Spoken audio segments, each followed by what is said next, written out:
नमस्कार दोस्तों, मैं विधान चंद्रदा। दोस्तों, क्या आप जानते हैं हमारे राष्ट्र ध्वज तिरंगा को कब और किस प्रकार अपनाया गया है? दोस्तों, भारत का पहला ध्वज 1904 में स्वामी विवेकानंद की एक आयरिश शिष्य निवेदिता ने बनाया था, जिसमें दो रंग लाल और पीले शामिल किए गए थे। लाल रंग स्वतंत्रता संग्राम के प्रतीक है और पीला रंग जीत का प्रतीक है। इस ध्वज में बंगाली में वंदे मातरम, कमल का फूल और इंद्र देवता की वज्र शस्त्र का भी प्रयोग किया गया था। दोस्तों, 1906 में एक और ध्वज को बनाया गया था, जिसको कलकत्ता ध्वज और कमल ध्वज भी कहा जाता था। इस ध्वज में 3 रंगों नारंगी, पीला और हरा का प्रयोग किया गया था।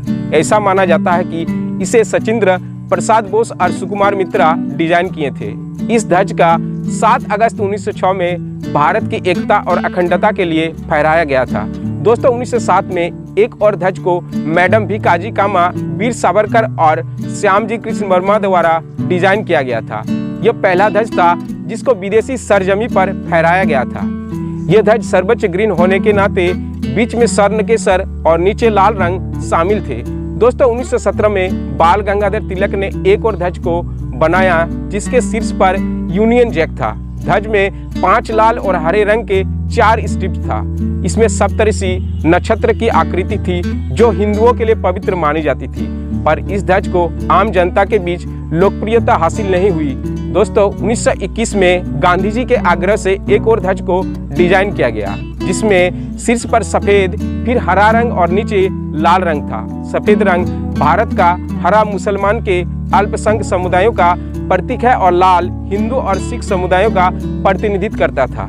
चरखा इन समुदायों के एकीकरण का प्रतीक के तौर पर तैयार किया गया था। इस ध्वज की तर्ज पर आयरलैंड का ध्वज भी डिजाइन किया गया था, क्योंकि आयरलैंड भी अपनी स्वतंत्रता पाने के लिए ब्रिटिश से संघर्ष कर रहा था। कांग्रेस कमेटी इस ध्वज को आधिकारिक ध्वज के रूप में अपनाने के लिए नहीं, बल्कि व्यापक रूप से भारत की आज़ादी की लड़ाई में राष्ट्रवाद के प्रतीक के रूप में इस ध्वज को इस्तेमाल कर रही थी। दोस्तों, 1931 में एक और ध्वज को डिजाइन किया गया था, जिसमें केसरिया रंग का प्रयोग किया गया था, जो हिंदू और मुस्लिम दोनों के प्रतीक है। जैसे कि हिंदू योगियों के साथ ही मुस्लिम दरवेश के रंग केसरिया होता है।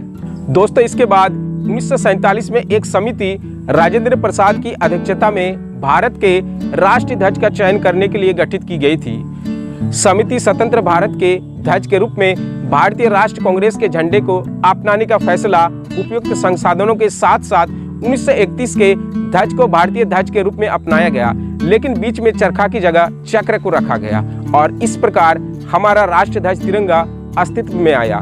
दोस्तों, इस प्रकार की जानकारी अगर आप चाहते हो तो चैनल को सब्सक्राइब जरूर कीजिएगा। दोस्तों, मिलते हैं इस तरह एक और नई वीडियो के साथ। तब तक के लिए जय हिंद, वंदे मातरम। दोस्तों।